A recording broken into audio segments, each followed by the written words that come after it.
The reason why I agreed to do this, because I really want to give you credit and a big thank you, because I had gone down that black pill path, and then I came across your TikTok account. It might have been a couple of years ago. I added you to the people that I follow, and men's mental health and men's improvement and stuff like that. You kind of led me down a path of some pretty good books, including How to Be a 3% Man. I had not read that. Dude, I don't know how many books I've sold for Corey. Yeah. At this point. You're listening to the premier podcast for men who want to not only be better with women, but want to be better men in general. This is the Come On Man podcast.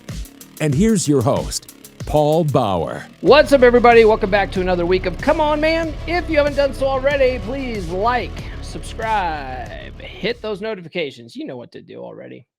I say this every week. Drop a comment. Any comment will do. Your favorite emoji doesn't even matter. You can write why you like the show. You can put a timestamp in there and be like, oh, I have a question about this, and I get those notifications when people comment on videos, and I usually go back and reply to them unless you say something stupid. Unless you say something like some kind of troll comment, then sometimes I reply back just to get you to keep trolling, because more comments equals more views, guys. That's the magic. Follow me on social media. The links are in the description. Get on the email list, list.comeonmanpod.com. And I'll send you some free stickers, okay? Free stickers. They're real. They're real free stickers. I actually drop them in the mail my damn self.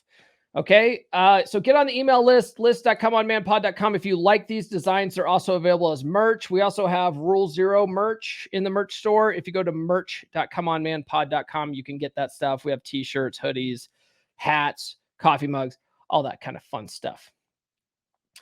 Get on or check out the Practical Law of Attraction course, loa.comeonmanpod.com. It's a mindset course. Okay, I talk about it every week.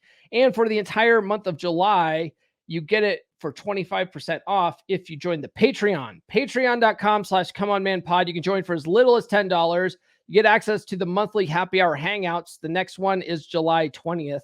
Guys, mark your calendar for that. You can also join Tier 1 now. I have free trials enabled for that. So you can join Tier 1 as a free trial just to see if you like it, right? You get access to the happy hour hangouts. You get access to my private Telegram group. You get Monday's episodes ad-free, so just the interview portion. You also get your name added to the end of the beer credits on Monday's episodes. So those are all you get. That's all the kind of stuff you get in Tier 1. Tier 2, you have direct access to me one-on-one over Telegram for coaching. So if you need help with dating apps or whatever, there's 2 spots left for Tier 2. There's only 2 spots left. So if you've been wanting to work with me one-on-one, that's your opportunity, because Tier 3 is full. It's full, guys. You're going to have to wait until a spot opens up for Tier 3, but you can get on Tier 2 now, okay? And then you also get the Law of Attraction course for 25% off. All right. All the housekeeping's done, guys. Joining me, oh, that's not what I want. This is what I want. Joining me this week for the first time on the podcast is my 3% brother from the 3% Brotherhood group. So he goes by Myers, and I believe he's been following me for a long time on TikTok. And he's an interesting cat. He's an interesting cat. So I love talking to the guys in the 3% Brotherhood, especially guys that I haven't talked to yet, because I like to hear their story. I like to hear their Batman origin story. I like to hear their journey on this path to level up and get better with women, and the things that they've learned and discovered on the way. I also kind of like to hear how they discovered the space. You know what I mean? So that's always a fun conversation. Brother Myers has a lot of good insights. You're going to like this conversation, and I'll bring that to you right after these words. Are you tired of holding back your thoughts and opinions? Ready to let loose with like-minded men? Introducing the ultimate monthly video-based happy hour for men. Join us for an exclusive, unfiltered experience where you can talk about women, cars, movies, and anything else on your mind. Best of all, it's not recorded and there's no censorship. You can freely speak your mind without any worries. All you have to do is join my Patreon at tier number 1, and you'll gain access to this one-of-a-kind gathering. Visit patreon.com/comeonmanpod. That's patreon.com/comeonmanpod. or click the link in the description. It's like the good old days when men would get together and talk about man stuff without being bothered by women. Sometimes guys just need a good group of men to hang out with. It's good for our mental health. Don't miss out on the camaraderie and conversation. Join us today and let your voice be heard. Visit my Patreon page and sign up now. Cheers to freedom of speech and great company. All right, joining me for the first time on the podcast is my 3% brother from the 3% Brotherhood group on Facebook. It's my man Myers. What's going on today, brother? Not a whole lot. Not a whole lot, huh? So I think this is the first time you and I have ever really interacted. So yeah, other than a little bit online on comments on TikTok, stuff like that. But yeah, this is the first time that we've talked at this level anyway. Yeah, we've really had a chat. So we'll tell us a little bit about yourself. Like what kind of, and you can keep things, high level and vague if you want. But what kind of work do you do? What kind of hobbies are you into? Well, the kind of work I'm in industrial food manufacturing. So I make products that just about everybody eats. Those round crackers you like to put cheese on, those ones that you like to crush up and put in chili, the little black cookies with the cream filling in the middle that everybody knows about. That's the kind of stuff that I'm involved with. As far as hobbies go, pleasure boating is probably my biggest hobby. Then, of course, being from an Iowa boy, fishing, hunting, shooting guns, boobs, beer. Yeah, America. Oh, yeah. Hey, do me a favor. Can you come into the frame a little bit better? Because this is going to eventually be on. Yeah, perfect. It's going to be on TikTok a little bit. Otherwise, you're going to be cut off.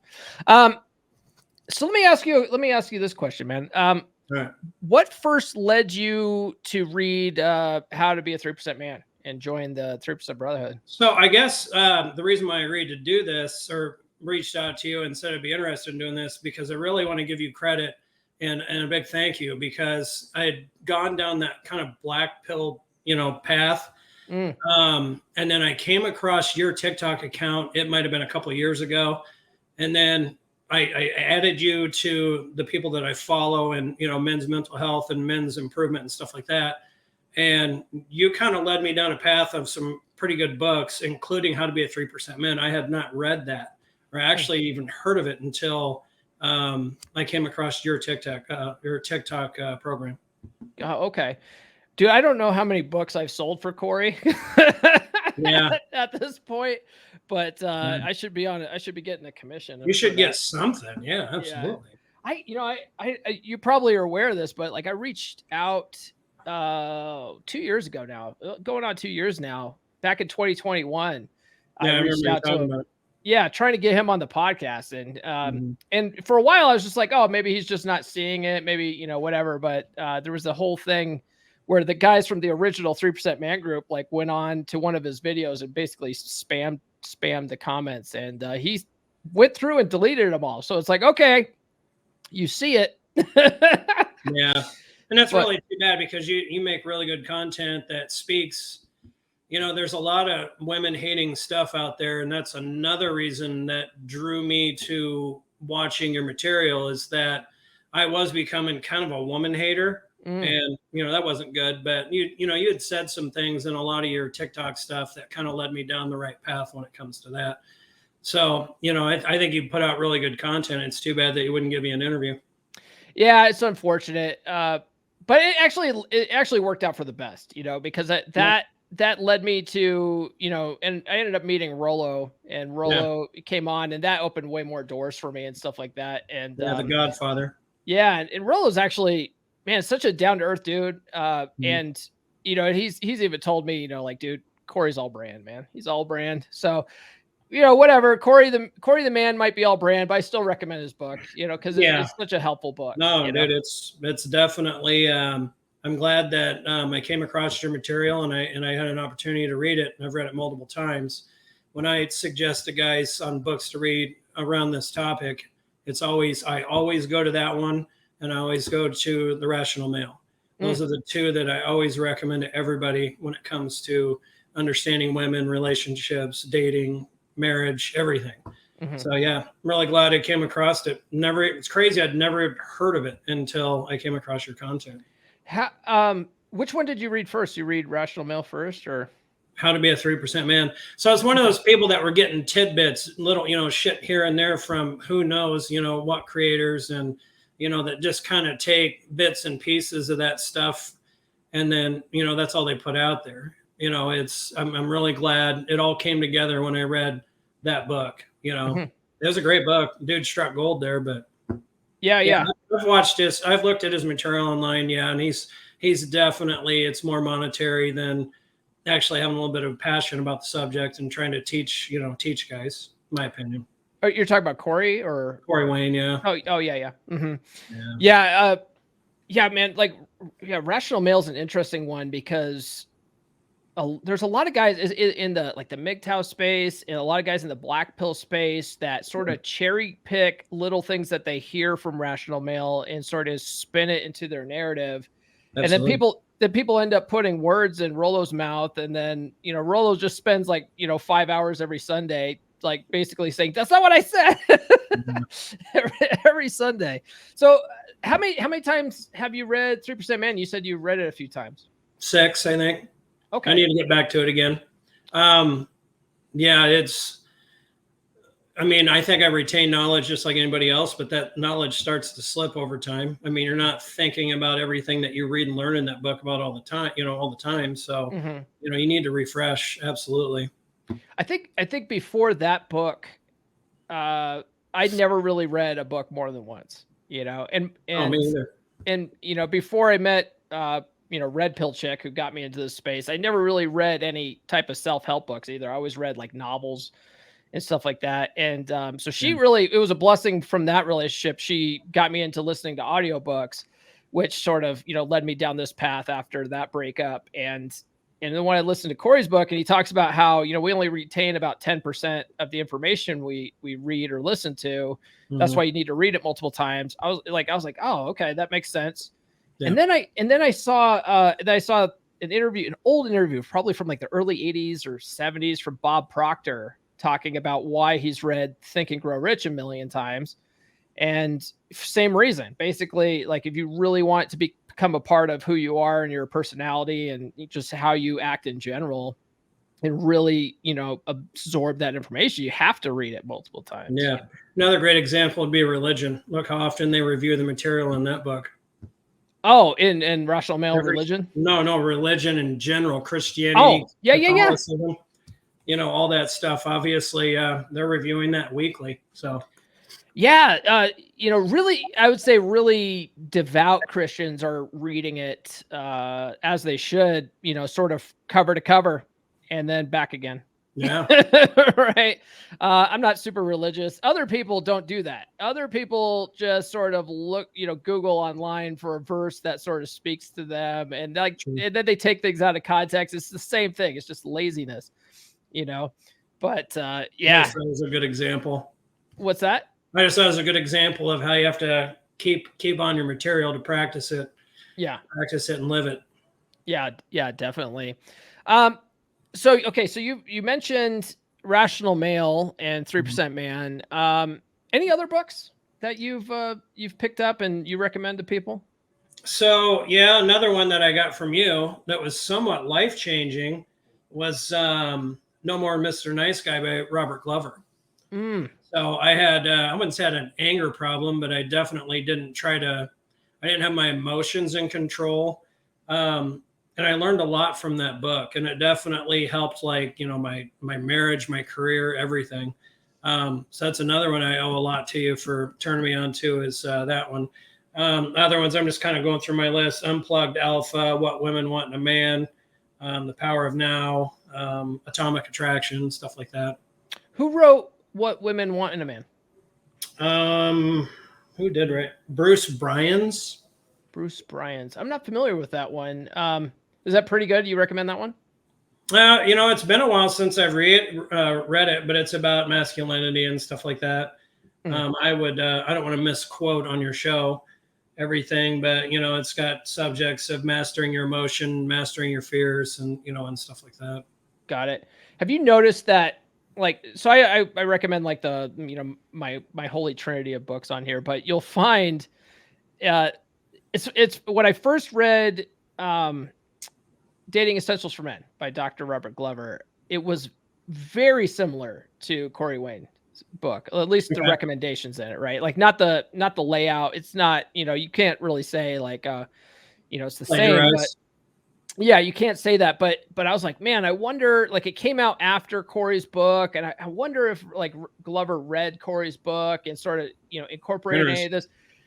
And what I found out was, after talking with Glover was no, like he and Corey just have the same sources, Yeah. they're both David Data guys. They're both David D'Angelo guys, True. And so what you'll find reading all these different books on game is like, you start seeing the same patterns over and over again. Like people have like a slight different take on it, but otherwise it's the same shit, Yeah, well, when you read Tomasi's and and stuff like that, you find out that there's a lot of studies done in universities and institutions, like where people pull this information and to support the stuff in these books. So yeah, of course, it's going to cross paths with other authors and other books. It's going to be a lot of repeat stuff, but it's all good material. Yeah, that's like I don't really read a lot of games on books on game anymore, because I think the last one I really read on it was Mark Manson's Models. And after reading that book, I was like, it's literally the same shit. Like it's all the same stuff. You can't learn too much more about it once you sort of find your core books and just reread those multiple times, Yeah. That's what I found. Did any of them, so did that one, I would say, how did that one differ from 3% Man though, would you say? Honestly, I probably couldn't give a lot of feedback on it. I don't. Okay. It's all kind of blended together. I think it's been a couple years since I've read it. Okay. So yeah, I probably couldn't speak a whole lot to it. Is it one of those where it's a one and done, Yeah. Gotcha. It's not one that I recommend. It didn't have a profound effect on me where I felt like, that's something that I share with other men. Like, hey, dude, you should read this book. Mm-hmm. I didn't really get that from it. Like I said, Rollo's the one that I obviously recommend, and then Corey Wayne's book, for the most part. Okay, so those two pretty much cover all the bases for your experience. Okay, yeah. Have you read Rational Male multiple times? No, I've only read that once. I need to reread both. I do. Okay. Yeah, I really enjoyed. I have not. Yeah, I'm pretty sure I've only read it once. Yeah, that's correct. But yeah, I need to read both. I feel myself starting to slip when it comes to frame, and holding my boundaries, and there's just some things I've kind of noticed recently that, man, I need to read them books again, kind of refresh everything. Have you read this one yet? No. Oh, okay. For the I don't think I've heard you talk about it on your channel either. Yeah, I've mentioned it, but I just started reading it. So Ryan, people listening on the audio version, they can't see that. I'm holding up Praxeology, Volume 1 by Ryan Stone. So he dropped that this year, earlier this year, maybe January-ish, and I bought the paperback version of it. I decided to make a New Year's resolution that I was going to read more paperbacks this year because I suck at reading paperbacks. And so I finally finished the last paperback I was reading, and it finally started picking this up, and I can't put this down, man. It's like I'm over halfway through this already. I've got things like dog-eared because it's so profound. Can you hold that book up again? Yeah. It's on audio now. You can get it on audio, but when it first came out, it was only available on paperback. Yeah. Okay. So if you're more of an audiobook guy, it's out on audio now. I like to actually read and listen at the same time. I feel like I can absorb so much more. Okay. Yeah, and this it's not a long book too. And I've been chatting with Ryan. He did that on purpose because he says if a book is too long, it's hard for people to remember the beginning of the book. So he's trying to keep his book to a certain length, and which is very strategic of him. But if you want to get better at frame, this book is great. It is great so far. I'll check it out. There's some things in it though where, and he finally says that maybe about halfway through, you get into the mental, the intelligence pillars, the intelligent pillar frame. And he's like, basically, take what's useful for you, and if something's working for you, like disregard whatever he's saying. Right. But during the physical pillar, he's talking about your, how you should dress. Right. And basically saying like, don't wear graphic tees and stuff. And I basically went to him. I was like, fuck you, Ryan. Yeah. I'm not getting rid of my graphic tees, you son of a bitch. But I'm one of the guys too, as you can see. 100. Yeah. Yeah. I'm always wearing smart ass shit on my shirt, unless I'm going to a wedding or graduation or something. Even my family's not off limits. Right. Perfect. Yeah. I've always been a t-shirt and jeans guy. Even when I was dating, I mean, I wouldn't go on dates wearing this type of stuff, but maybe like a second date where it was like more casual date where, we would meet up for like mini golf or something. Of course I'm wearing a fucking t-shirt, wearing a t-shirt, my nicest jeans and stuff like that. But I put it on my dating apps, hey, I'm a t-shirt and jeans guy. Don't expect anything else. Well, you want to be honest about who you are up front anyway. Yeah. I mean, you don't want to wear shirts, you don't want to wear collared shirts and ties to your first 3 dates when that's not really who you are. Right. It's not how you dress daily. You know what I mean? Yeah. I'm a guy shouldn't be fake. You should be upfront and honest about who you are. You should dress nice, present yourself well, wear clean clothes, but pick your style and go with it. Yeah. On first dates, I would wear, like a long sleeve shirt, like a long sleeve, maybe black t-shirt with no graphics on it. So just like a plain black shirt and jeans. Yeah, and nice. Whatever. Yeah. I was still casual, but not, I wasn't too casual. And then on a second date, hey, this is me. So worked out fine. So fuck you, Ryan. He's not watching this shit anyway. All right. So, all right. Go back to the 3% man though. Yeah. What was, how long ago do you think it's been since you've read it? Probably a couple of years. Okay. Then you might not be able to answer this one, but no, first time I read it. I'm sorry. Oh, first time. Most recently, it's probably been about 5-6 months. Okay, you might be able to answer this one then. What was the last aha moment you got from your last read? Did anything just go? You're just like, oh, I missed that one last time, but that makes a lot of sense. There was a lot. I think it was around shit testing. Okay. I think I absorbed it the first, I read it, but I think of my life experiences, I think that's the one I remember the most. Like, God, man, this shit's spot on, and I remember, that's one of the big reasons why I read the book after I saw it on your channel. It's because I was having trouble with that, with shit tests and how to handle it.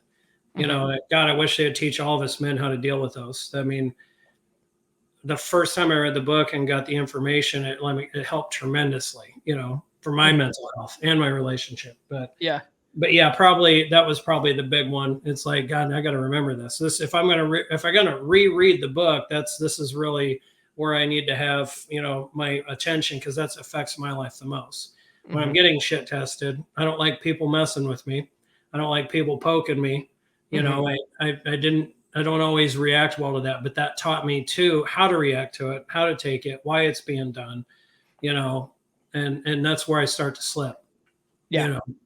So yeah, I'd have to say that's probably it. Yeah. I think that's a struggle for a lot of guys. And before I got into this stuff, dude, I had the worst temper in the world, man. I had such a bad temper. Yeah, my kids will tell you, I would I still do sometimes. Like, my kids will push me over a limit where I'm just like, but I try not to, and I've gotten way better over the years. I'm still human though. And man, I did at the time of this recording, I just did a whole live stream this morning on how to, try to be better in control of your emotions. Because that's just really something that guys struggle with. We sort of default to anger, and it just doesn't go over. It can be used against us, especially in relationship. Like, women use it. It frequently is in a relationship. Absolutely. Yeah. I think we all know that when you're being shit tested, it's like that's the desired result. And, that obviously things are going to escalate and spiral out of control when you do lose your shit. So. Yeah. I put a clip out today from today's live stream, and it was me talking about how women sort of use it as emotional judo. Yeah. You know, they'll take like Absolutely. whatever, like if you're pissed at them for their shitty behavior, they will turn it on you and be like, well, I don't like your tone. And now all of a sudden, because of the way you're emotionally reacted to them, now you're the bad guy. Yeah. And, you know, it deflects everything off of them. It's a total like manipulation tactic, but most women do that. And I think like their moms teach them that, their grandmas teach them that. Something. I think there's a secret course in high school or something. They pull these girls aside and teach them. That's crazy. But no, that's what I'm talking about with the shit testing, and you know, where one of the benefits I got from How to Be 3% Man is to deal with that. My wife, I'm married, and that's another thing I wish more creators would talk about is, you know, more guys in the marriage space need to read this material as well. This revitalized my marriage, my mental health, and everything else. And it probably saved my marriage in the long run, really. I mean, I'm not saying I would be divorced today, you know, if I didn't read the books, but I'm sure I eventually would have been there.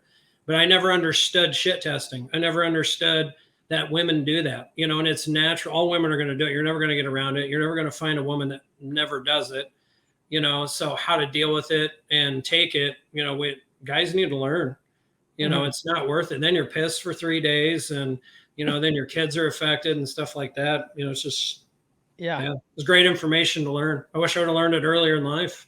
Yeah, it's interesting that you mentioned how you're married, but you're going down the path of like sort of black pill. Because when I was married, I used to hate my wife, man. Like after about 7 years of marriage, you know, the last half I was miserable, and I wasn't one of those guys that like I was out, you know, cheating or anything like that. But I would purposefully like stay late at work and not go home as much as possible, come home like really late just because I didn't want to be home, you know? Yeah. And oftentimes, I've been there. Yeah.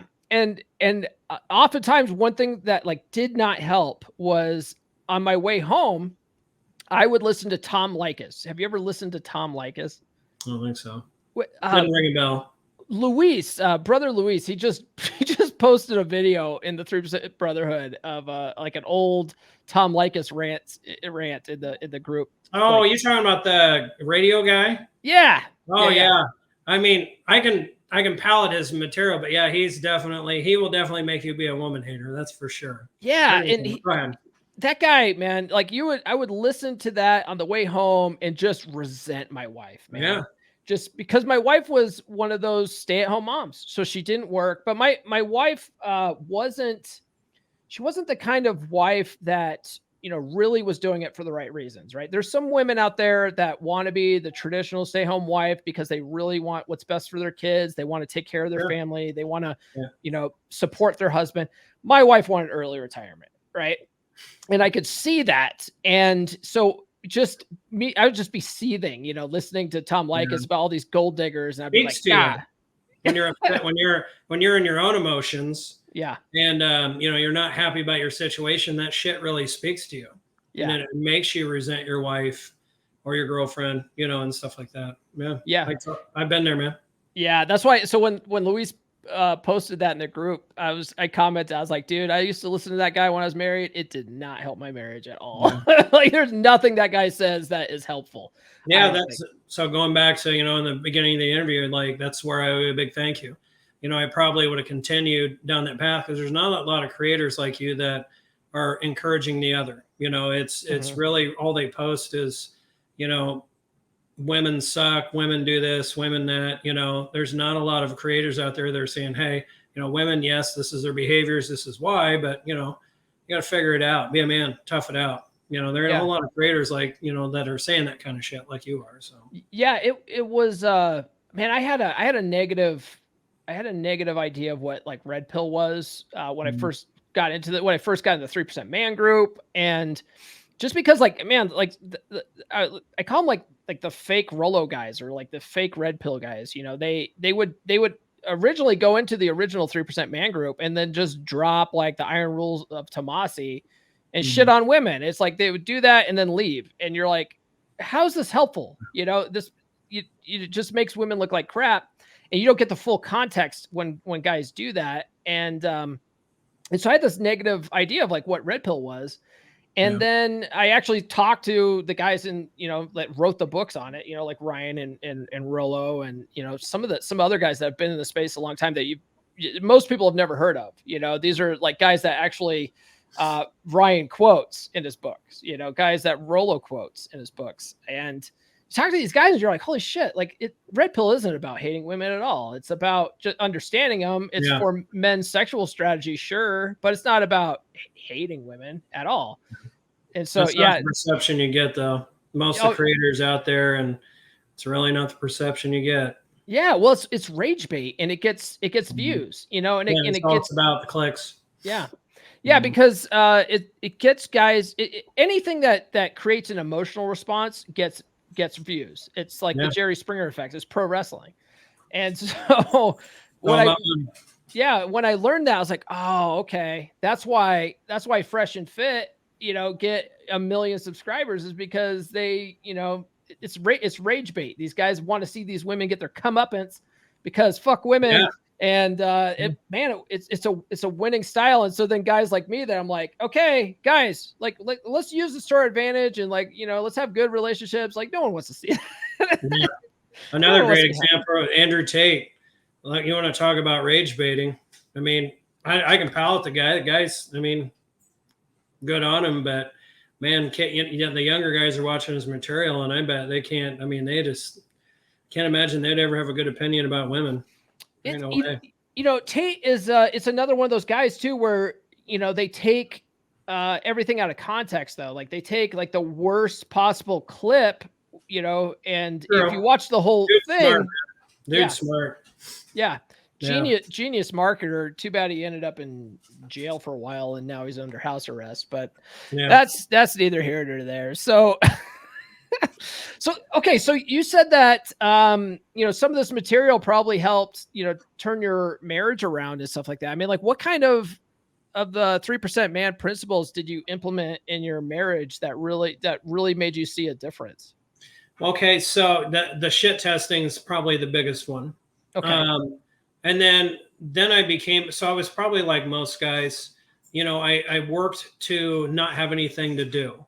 And that's obviously opposite of what women want, especially in a marriage or relationship. They have goals. They don't have things they want to do. At least to me, high value women like my wife, she owns her own business, her own salon, spa. She likes to have her relaxed time, but then, she likes to get stuff done. She wants to fix up her house, so on and so forth. Where I was the opposite. I'm like, well, shit, I don't want another project. I have my own career, and when I'm not doing something, I want to relax. But there's a lot I got, I don't know so much from Corey Wayne, but the shit testing, and then I got into strength training, exercise, just getting in better shape, health. Actually, I was never a guy that bought clothes or really cared about my appearance, and then she made a couple comments that after I read the book that really made me think, obviously I should care a little bit for her. I mean, I'm representing myself as her husband. And if I look like shit, that probably doesn't make her feel good. Should I do it for that? No, I should do it for myself, my own health, my own confidence, and so on and so forth. But that making your wife happy should be a byproduct of that. So it's really like stuff like that. Now I live with a lot more purpose in life. I walk with purpose in my career now, much more than I did so in the past, but my own life, being a father, things like that. That's really that I learned starting with 3% man. That's a lot of it. Appearance, shit test, and just overall, just better mental health is what to wrap it, in a nutshell. That's really what I got out of it. Yeah. Go to the, women have they have projects and stuff they want. Dude, I got to a point in my marriage where I was like, you are not watching Trading Spaces anymore. You're not watching these fucking home improvement shows anymore, because she would dream up these projects like, oh, we can do this, we can do that. And they think it get done in 6 hours too. What's that? They're thinking it get done in 6 hours or something too, and it's a fucking 3-day job. Yeah. That then when shit don't go right, then she's stressed, and I'm the one, I'm the one dealing with it, trying to figure out what we're gonna do. Yeah. You realize I've never fucking done this in my life, and I have to learn this from a YouTube video. Like, come on, like. And I don't prepare for the 6 things that are gonna go wrong. Nothing ever goes as planned. Yeah. But I've gotten a lot better at that. I have a much better attitude about that. If I could share a story real quick, probably one of the biggest things. So we're boaters, right? So we're very active people. That's another thing I'd like to see more men do, be more active, get hobbies, do things, travel, even when it's cheap, just go places, camp, hike, whatever. Women like that stuff too. I think wives like to get out of the house and do something different and exciting. But anyway, boating's our big one. My wife loves it. So we went to Lake Red Rock up by Des Moines. So we got a pretty nice boat, tandem axle trailer. Well, one of my hubs got destroyed, and we're 2 hours from home. We're in the middle of nowhere. There's no way. I mean, I'm a mechanical guy, but I didn't have what I needed to fix it. So I had to hire a roadside mechanic. He destroyed the spindle. So here I am. There's no way I can tow my boat. We're supposed to be on vacation. We're meeting other couples, and everybody's going to ride in our boat and go tubing and all that stuff. So to get to the point of the story, usually I'd be breaking shit, throwing shit. I'd be pissed, but I maintained my cool. My wife was about ready to have an emotional breakdown because she knows she's going to be the worst. But, learning what I learned from books that I've read, a lot of them that you suggest, I calmly, we got back in the car. I figured it all out, and I'm just like, all right, honey, let's have a good time.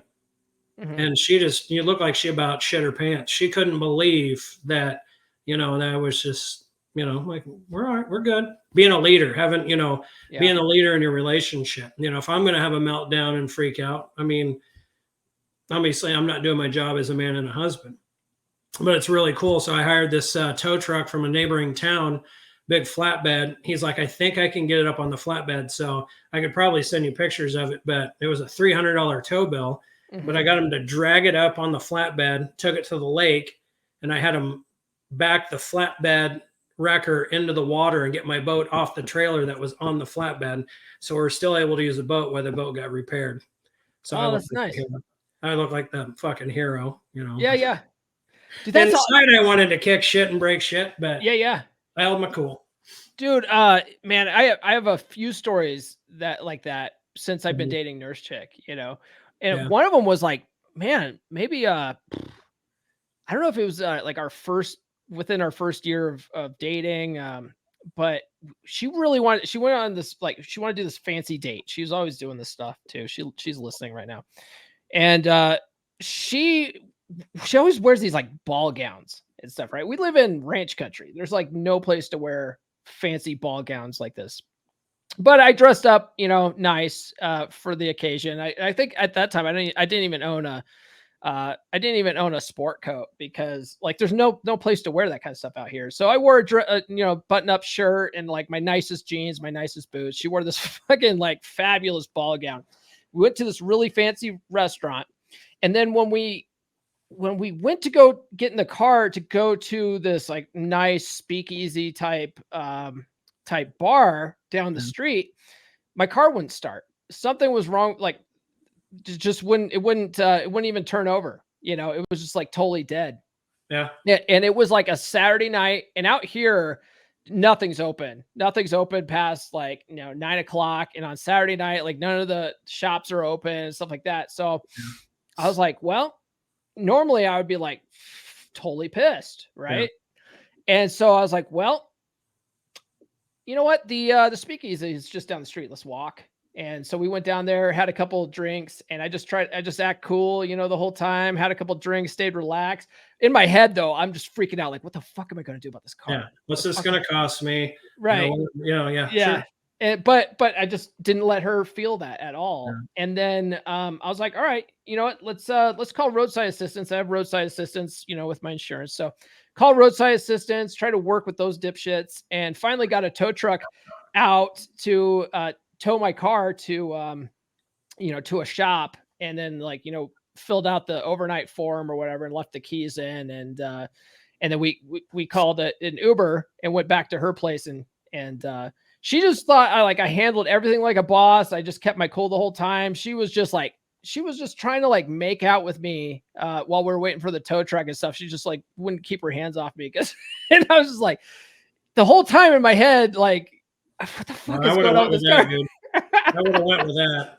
Right? Yeah, well, so I just was like, man, she was just into it. She was just into like how cool I was with it. Recently she had a little bit of an accident with her motorcycle and she thought I was going to be mad at her and stuff. And I just like, I came up, I was like, you okay? Like, let's take care of the bike and stuff. And it's just, we just handled it, and yeah.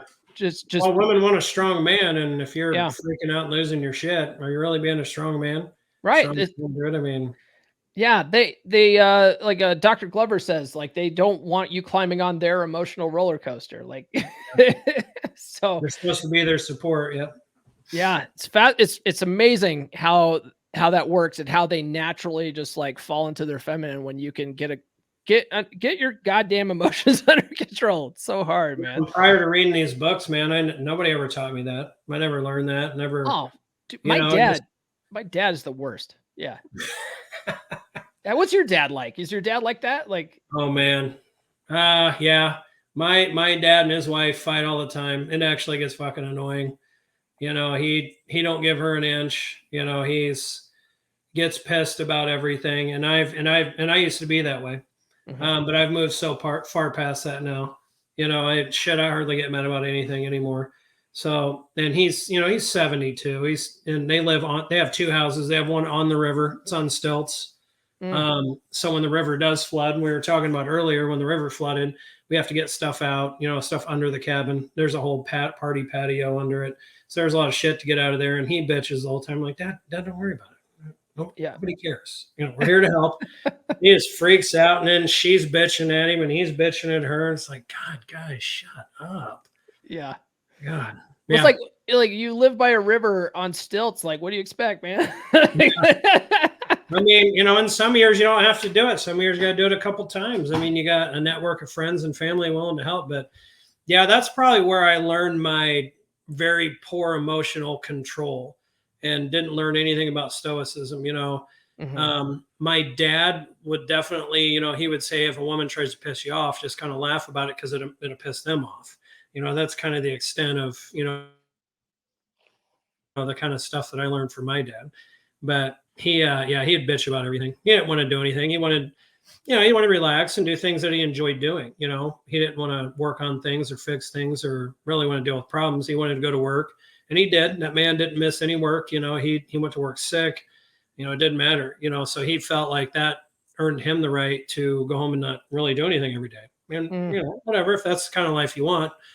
But yeah, I didn't, not talk shit about my dad, but yeah, I think 95% of the world, we don't have dads or people to teach us this stuff that we're talking about when it comes to women and your own mental health and stuff like that. Yeah, I talk about my dad on the podcast, not necessarily to shit on my dad, but because it's a great illustration of like what most of us are taught. My dad is like he's always suffered from like bouts of depression, because he doesn't have a good control of his emotions. He gets mad at my mom for the dumbest things. He defers to her authority on things and then gets mad when she chooses things. It's like he always acts like, the husbands are like Indians in old Westerns, like they never win. And, so that's how I was raised. That's how I thought relationships were. Like you get married and that's the finish line and everything else fucking sucks after that. And it doesn't have to be that way. Dude, I'm telling you, and I think the world's getting worse. So I am I'm very observant to my environment. Always naturally have been. I'm one of them guys. If I'm walking around the store, if I'm talking to my wife and somebody next to us starts talking, I stop and I listen. I don't know what it is. I'm the type of guy that you could probably ask how many cars are behind me, and I might know. I don't know why. I'm just weird that way. I just always pay attention to weird detail. So I'm always hearing shit, and I can't tell you how many times I've heard guys say shit in the grocery store alone that really concerned me. And the most recent one was they were a younger couple and they had a child. And I shit you not, we're in the cereal aisle and we're letting our 9-year-old pick out a box of cereal. And that dude's showing her some granola bars. and he asked permission to get them. And I thought, what kind of fucking world is this that a guy has to ask permission to get a certain kind of granola bars? Mhm. Like, men need to be men. If you want the granola bars, buy the granola bars. Mhm. Maybe big financial things you should talk to your spouse about, like a car or motorcycle. Sure, I get that. Yeah. But it's amazing. I see it more and more. Guys get bitched at because they picked up the wrong thing. They went down to get pickles and they got the wrong one. And their wife acts like they're a complete fucking idiot and they just take it. Yeah. And I'm the other way around. I don't know. We don't do that. And we need Yeah. more. We need to encourage more men to be men, take control of their situation, be a leader. Doesn't mean that women need to be under your boot, but you need to stand up to the shit test. And God, man, I'm sure you know what I'm talking about. But Yeah, I know exactly what you're talking about. it's getting crazy. And then some of the men that work for me, younger men, I had one talk to me about, I try to open up and, with my girlfriend and, and cry, and it's a safe place. I'm like, It's not a safe place, bro. let me recommend a couple books for you that Yeah. you need to check out. Yeah. And more men, I say boys, young men need to get a hold of your kind of material, not women hating material, but they need to understand that they need to be a leader in their own life. And then, good relationships, a byproduct of that. Yeah. If you agree, but No, I agree. I agree 100%. And a lot of things that I learned too from, especially like from Corey's book, is when you and Dr. Glover's, especially when you set the tone and take the lead in relationship, like, and women start trusting your ability to lead, and they just relax in their feminine. They just start doing like natural feminine stuff. Like they'll make you a sandwich. So you don't have to say, bitch, go make me a sandwich. They just will do it. Are you hungry? Can I make you a sandwich? And then, a lot of us are taught not to let women do nice stuff for us. They're like, oh, no, let me make that sandwich for you. Like, let them do it. Like, oh yeah, that'd be great. Thank you. I really appreciate that. I tell you what, dude, another thing, in my opinion, nobody ever convinced me any different. I think a lot of men let a lot of shit happen to them and get treated a certain way just because they want laid. Men are afraid to stand up for themselves, or just be a man about things, even though it's hard. This is kind of shit I'm teaching my 9-year-old already. Life's going to be hard and going to be challenging, and you need to roll with it. Mm-hmm. But so many guys, friends, or I've seen they let their wives kind of treat them like shit because they don't want to piss them off too bad because they want laid. Yeah, that's something I learned. Like I'll forego it. I won't, I'll not get laid for a week or two if it's going to stand on principle or stand up for myself. And if anything, if I could ever teach any guy, adopting that attitude at anything earned me more respect and probably more sexual desire from my wife living like that. Women will respect you more if you stand up for yourself. Yeah, that's actually a big premise in the Married Man Sex Life Primer, which is that's a book I highly recommend for married guys. Read that book because it's called the Married Man Sex Life Primer by Athol Kay. It's not available on audio though. I think it's only available on paperback. It took me forever to get through it, but it's phenomenal. Read that instead of the fucking love languages, guys. Love languages are bullshit. Read this book. Yeah. This one gives you what he calls the MAP or masculine action plan or male action plan. And a lot of it is basically realizing that you've got to be attractive and not act unattractive. You've got to take your physical fitness into consideration. You have to have good frame. You have to be able to handle her shit tests. And when you handle women's shit tests, they might get mad at you and they might try to withhold sex or whatever, but you got to be okay with it. And just you being okay with it and standing firm. You don't care, even though you do, but you gotta kind of put that persona and like, all right, whatever. Yeah. And then they're over it much quicker. They're over it quicker. And like you said before, it builds more desire in them. Like they respect you. And when they respect you, that actually brings out that desire in them. But if you just constantly just like bend to their will and stuff like that, it's a lot of it's subconscious. They just start losing attraction for you. And they're like, man, I don't want to fuck this guy. I don't know why. Because of your being an unattractive pussy, That's to put it right, you're putting it the right way. That's really what it is. Yeah. And I see it more and more, and I just wish more men, were willing to read and learn more about this material. I mean, on your platform, you get a lot of guys, that are paying attention to your stuff. When I try to talk to guys about it, they're like, I think they feel like it's not for them. It's too bad. And I feel like they're really missing the boat. They're missing a great opportunity to be a better man themselves and improve their relationship. But that's the unfortunate thing about this stuff. It's like when we learn it and like the sky's open for us and we're like, oh Jesus, like, why didn't I know? I got to tell everybody, right? Like, And so you go around telling you'll find that, I think Rollo says it very well. Like red pill is triage, guys have to want to know this stuff. And a lot of times they don't want to know it until they've experienced some pain in their life, So it's too late. I always tell my friends, you think your wife's happy, but so did the 700,000 guys that their wives leave them. They thought their wives were happy too. They're happy till they're not. And I try to tell guys, get ahead of it, but no, most people don't. Yeah. And unfortunately, that's usually what happens too. And there's signs. Usually there's signs that your wife is not happy. It's usually her bitching and complaining and shit tests, like constantly. If your wife's nagging you all the time, guess what, pal? The clock's ticking. And lack of sex too. Yeah. It so amazes me. Some guys are like, I haven't got any in a month, and they're whining about it. It's like, I think you're doing something wrong, man. You're doing something wrong. Yeah, because if you're doing this stuff right, like she wants it. Like she'll be sort of like, instigating it in the way women instigate it, which is usually pretty subtle. Most of the nurse chick is not subtle at all. No. All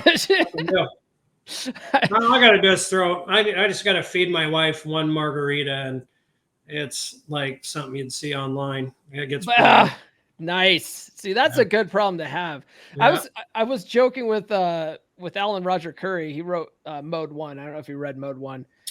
And he talks about getting in a woman's left ear zone, right, to seduce them. And you could, get in her left ear and talk all sexual and stuff.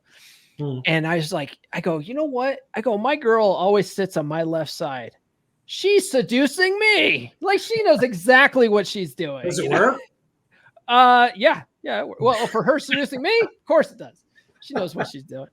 According to him, it's the same thing. I don't know if you've heard me talk about before, but the left eye trick, where it's the same. I believe that works. I'm a big believer in that. And other stuff I've read, like I said, you've talked about it. I know I've heard it on your material over and over again.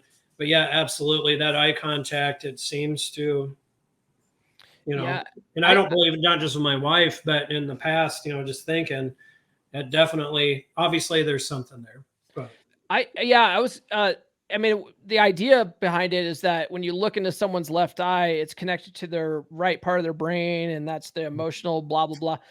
I don't know if it's that or if it's just you're just making eye contact, and eye contact by itself is powerful, but whatever. It gives you a good focal point, and it's like magic. It's like magic. Well, I think it probably gives a presentation of confidence for one. I remember talking to a really hot girl one time that I didn't know had some interest in me, but I kind of avoided eye contact, and she called me out on it. She's like, why won't you look me in the eyes? And is it work? This is years ago. But I can think of all kinds of incidents where I've read or things have come up. If you avoid eye contact, I don't know. I don't think it does much to show that you're a confident man. I think guys need to learn that, just get used to it. Just make eye contact, and don't be weird, just kind of smile and make sure you're looking them in the eyes. I think that's a good start, whether you do left or right. Yeah. I recommend the left thing, but because it's magic. It's magic. But it gives you a good focal point. But I highly recommend it. When I started doing that, I started doing it to everybody. And when you do it at first, it makes you feel uncomfortable because just like making eye contact, it is such a powerful thing that like you can feel it. Like it sort of raises your heart beat a little bit, but that's what it's so crazy. Weird. Yeah. But yeah, I mean, it shows like confidence when you do it. So if you make it a habit, you start doing it to everybody, not just women, but just dudes. I mean, dudes will have more respect for you if you look them in the eye, Yeah. So, And well, and our grandfathers talked about that. Like it's an old military thing, Navy thing, stuff like that. Firm handshake, eye contact. Look, stand up when you meet somebody. To shake their hand. Those mhm. are all things that've been around. I think people, yeah, that's something that probably our youth are not getting taught, but yeah, that's been around for a long time. It's obviously important if you want men or people in general to respect you Mhm. more. Yeah, yeah, definitely. Um, so some of the things that you know I like to encourage in the 3% Brotherhood group. It's not not just be better with women, but be better in general, mentally, physically, sometimes spiritually. You said Yeah. that you started doing working out and stuff, Yep. getting into that sort of thing. What other things are you doing in those areas to make you a better man in general? Diet. I got really into diet, cycling, and strength training. I need to get back. I was reading books to try to improve my mental health, or just better approaches. And I think I did so well. I kind of let off the gas in that area, but I kind of Mhm. need to get back to it. Um, like I said, dressing better, caring more about my appearance. Another big one is the whole you have 2 years in one mouth for a reason. Mhm. um, Trying to do working on that, talk less, because I'm a leader in my profession. People are looking to me to solve their problems in my work, so I just have a natural want to tell everybody how they should do things or make suggestions. So that's on a personal level. I've really been trying to work on that to listen more and talk less, Mhm. just stuff like that. Those are my main focuses right now: cycling, working out, eating better, and then just doing better in my appearance, and then those sort of things. Yeah, yeah, those are all good things. I was just thinking of when you were talking about giving people advice because you're a leader in that space. Mhm. Have you noticed that a lot of people just don't want unsolicited advice? So, Yeah, so that was something like absolutely. especially it's that was the one thing I learned from men are from Mars, women are from Venus, right? That was the I big thing. never. What is that book from the '80s? I've never read that book, but I know I've heard of it. It's from the 90s, very short book, '90s. man. Yeah, Okay, if I you know it's listen to been it, around a while. yeah, if you listen to it on audio, like it's a 2 hour listen. Is it worth And it? not really. Not It's really. Okay. literally it's summed up. I can sum it up like this: men and women don't want unsolicited advice, but for different reasons. Yeah, Right? Like women don't want advice because they just want you to listen. Men don't want unsolicited advice because they feel like you're stepping on their manhood. Like, hey, I got this. I agree with that. Don't tell me what That- to do. That's another one I can thank you for too. Like, I'd never really heard or read anywhere that women bring their problems to you because they want somebody to listen. They don't necessarily or usually want you. In my case, I don't think my wife ever wants me to try to solve her problems, Hmm. and that was a huge thing that helped my marriage. I started, and I honestly I got that advice from you. Hmm. So when she comes to me with her problems, I don't really give any advice at all. I Hmm. just, reciprocate, let her know I'm listening, you know, and then, depending, I guess there's stuff that comes up that I might hint around at stuff or, hey, what do you think? Or maybe if you do this, but I don't, I tried to kick into that leader role that I'm used to in doing my work. She would come home and, just put all her problems out there. Cause she, like I said, she runs her own business and salon and stuff like that. So dealing Yeah. with people and employees and she's a very emotional person. So I think people get under her skin kind of easy. So yeah, she'd come home and just want to vent. And then here, my asshole on the other end would be, trying to tell her everything what to do, how she needs to handle people and lead people. And Yeah. after a while, I'm like, God, I suck. It, Like, she just wanted somebody to listen to her. And here I'm trying to tell her everything I yeah. fucking do. Dude, it's so So, counterintuitive to us guys because yeah. we just want to solve shit. It's like, Yeah. have you seen that? Have you seen that clip about the lady with the nail in her head? Yeah. Right?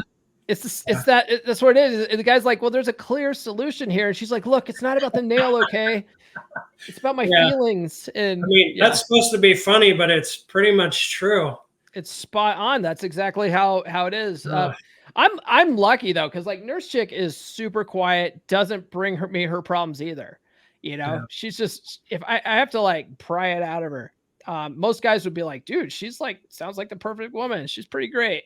But yeah, she's such a quiet person. She never brings me her shit, you know? I got So the other end. My wife's a highly emotional person. I don't hold it against her, but that's just, women being women, just got to understand it and she sort runs of the roll. salon, dude. What do you think they do all day? Right. You know, she's kind of a therapist too. She's got to listen. That's a lot of what returning clientele is. That's how people that own salons or do that kind of work, that's how they become successful, is people coming back to you. Mhm. So, and my wife is awesome at that. They love, because it pretty much because they sit down in her chair and they have great conversation. And great conversation for women is venting about their problems in their life and having somebody to listen to them and kind of give little, emotional advice. Yeah. And I'm not that person. I'm very stoic and very, don't express my emotions at all. Don't want to, don't have a desire to. I like to deal with my own problems in a healthy way. But Yeah. so that's my situation is different, man. You're kind of I'm not say you're lucky, but I think it's an unusual situation. Like, yes, I'm sure it's nice sometimes. Yeah. It's nice sometimes. Other times, one of the things I joke about on the show is, like Corey talks about how, we're supposed to let them do 80% of the talking, and like if I let her do 80% of the talking, none of us are talking. She's just happy to sit there. Yeah. She's just happy to be there in my presence, and and I love it. I love it, actually. I really do. But How long you guys been dating? over 2 years now. It's been that. Oh, okay. Yeah. It's been over 2 years. And it's great. It's the most healthy relationship I've ever had. And we've never, I'm going to knock on wood here, but we never had a fight. Never had a relationship where we haven't at least got into it once, by this time. Good. So Good. We'll see how it goes. Take it day by day, take it day by day. All right, man. I got one last question for you, and then I'll let you get back to your evening. What does being a 3% man mean to you? I mean, mainly everything that we've talked about. It's being a 3% man is a guy that is stoic, in charge of their life. I guess if you're asking the question to me, what is a 3% man? I guess to run it through my head is a guy that is in control of everything, every aspect of his life, within reason. You can't control everything in your life, but you're in control of your relationships, your life. You're leading everything, with your health, your career, your children, everything. And it probably literally is 3%. When you look around, a lot of guys are missing the boat. They're content in their life, a lot of them, but there's a lot more they could be doing. And that's not for me to judge. But I think guys that are truly 3% men, yeah, I mean, you're kind of driven. You're driven to do better in your relationship, your careers, and stuff like that. Mentally strong, and you kind of got the secret. It's kind of like having the secret playbook in a game. You have the information and the knowledge of how to address things within your relationship and your life. Mm-hmm. I guess yeah, that makes sense too. A lot of guys in this space too, they get all obsessed with like the whole like 3 6s, like you gotta be 6 feet tall and whatever. It's like, dude, no, like if you just, level up your life a little bit, right? Mm-hmm. You'll like trying to get into the 3%. It's really not that hard. You just got to fix your shit. It's even a lot of it for a lot of guys, it's not even that much work, I don't think. Well, and women will admit, there's other key things. Women are not just attracted to looks and money.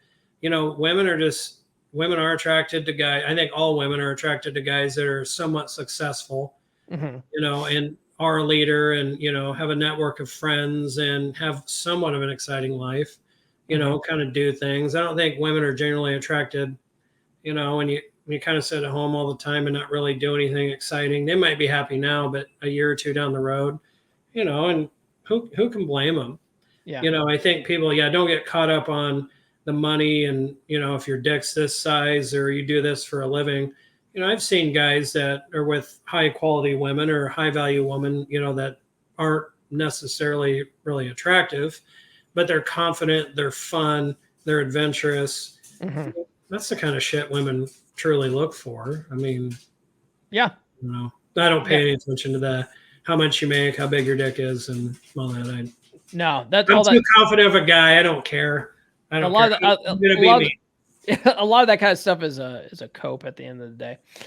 All right. Well, Myers, thank you so much for joining me, man. I really appreciate it. Do you want people to find you online, or just tell people to follow you in the Brotherhood? It don't matter. Okay. I don't make content though, really. Okay. I just share silly shit and perfect. All right. I'd worry about it, but no. All right. If you guys want to connect with Myers, read How to Be a 3% Man, answer the questions, get in the 3% Brotherhoods. It's a good group of dudes. We with the original group. Were you in the original group? No. Oh, you weren't. Okay. Yeah, the original group, we had like 1,400 dudes in there. But now I think the new group is better because there's only like 80 guys in there, and it's a much more active group than the old group, you know? Yeah, some guys like Lewis and that are sharing a lot of good material that they're finding elsewhere, and relevant material to not just How to Be 3% Man material, but like material. And yeah, it's good. All right. Well, cool. Well, thank you again for joining me, and we'll catch you next time. Myers, thanks again for joining me, man. You're welcome back anytime. Good.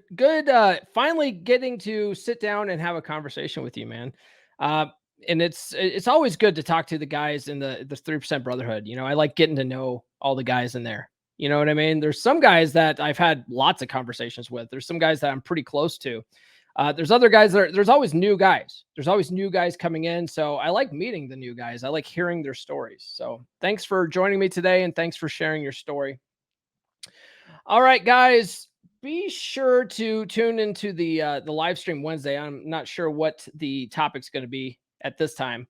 Last week, I had everything started planned out a week ahead of time because I had a lot of ideas for live streams. But I'm sure Wednesday's going to be good. They're usually pretty good. All right, if you guys haven't done so already, please like, subscribe, hit those notifications. Drop a comment. Any comment will do. Your favorite emoji. You know how that works. Follow me on social media. The links are in the description. Get on the email list.comeonmanpod.com, and I will send you free stickers. Free stickers, guys. I'm actually hand mailing stickers out. Okay, it's me. I'm doing it. Ain't nobody mailing stickers for me. All right, I'm mailing them out. All right. So if you want your free stickers, all you have to do is sign up. Okay. I will cover the cost of postage. I'll cover the cost of mailing it, even if you're international. Okay. I've mailed stickers to Europe now. I've mailed stickers to India. I've mailed stickers to the Czech Republic.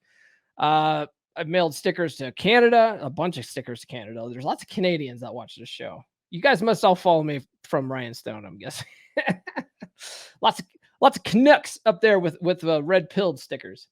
If you like those designs, they're also available as merch at merch.comeonmanpod.com. You can also get Rule Zero stuff in the merch store, and we've got hats, hoodies, t-shirts, coffee mugs, all the fun stuff. We even have Rule Zero backpacks for your kids. I got a Rule Zero backpack for my son. He likes it. Check out the Practical Law of Attraction course, loa.comeonmanpod.com, and you can get the course for 25% off when you join the Patreon, patreon.com/comeonmanpod. You can join for as little as $10. You get access to the monthly happy hour hangouts. Okay. Next hangout is July 20th. We had such a blast the last hangout. We had such a good conversation going. Lots of good dudes in there. All the premium members of my Patreon showed up for that. So good times. And we just talk about guy stuff. You know what I mean? Like no agenda. We just sit down, talk about guy stuff. It's like, think about going to your favorite bar, right? So do that. It's good to have a good group of guys that you can talk to outside of relationships, right? Outside of women. All right. It's good for our mental health. So check that out. Patreon.com/comeonmanpod. That's all I have for this episode, guys. We will see you on Wednesday. This has been the Come On Man podcast. New full episodes served hot every Monday morning on your favorite podcast platform of choice. So subscribe now. Follow Paul on social media. The links are in the description. Now, go out and get it.